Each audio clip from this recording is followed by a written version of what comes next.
This next question has to do with annexation and incorporation. Do you support the current incorporation legislation that requires 25% of registered voters' signatures on a petition before an incorporation process is instituted? And everybody jump up at once. Mr. Aaron Alvarez. Yes, thank you. I was part of a committee that studied incorporation of East Kendall. And for the entire process, I stayed even-handed. And at the end, I ended up thinking, you know what? There could be real advantages to incorporation. But at the same time, I saw the way the process went. It was truly not as democratic as it should have been. It's possible right now to incorporate an area and be left with a schism between those who are pro and against. And it's a really tough way to start creating a new city. I think that the 25% rule is not as important as the 50% rule for deciding who actually gets incorporated, a 50%, 50% plus one vote. I think it's more proper to look at 60%, to say, if you're gonna incorporate, let's see 60% of the voters who show up on that day. Remember, this is not 60% of the citizens, given how we attend our elections.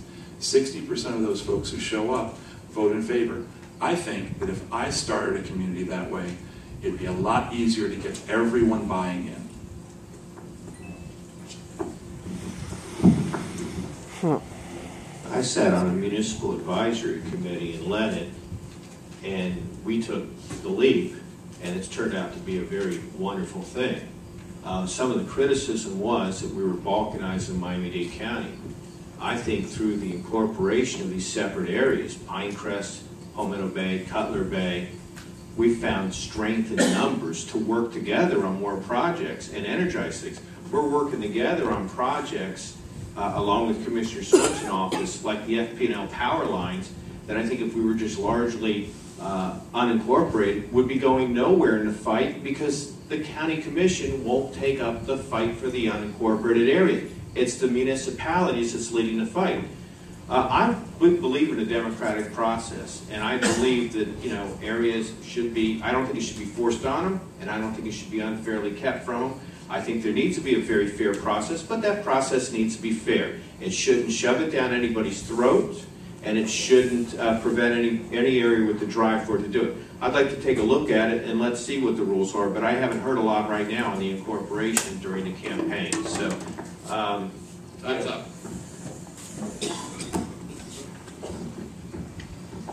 I think that whether it's 25%, 50%, I'm not here to judge on the rulemaking, but I'll tell you what my vision is.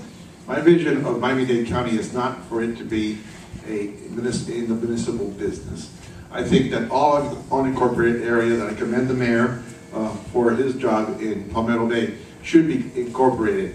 And we should do the similar process as in Broward. Give out a timeline, whether it's 10 years, and say either incorporate or be annexed. And that way it takes the county out of the municipal and zoning business.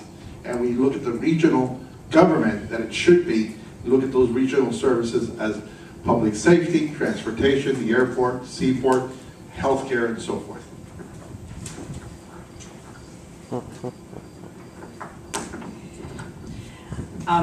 I think that each community needs to decide their own fate. I live in an incorporated area. I live in Pinecrest.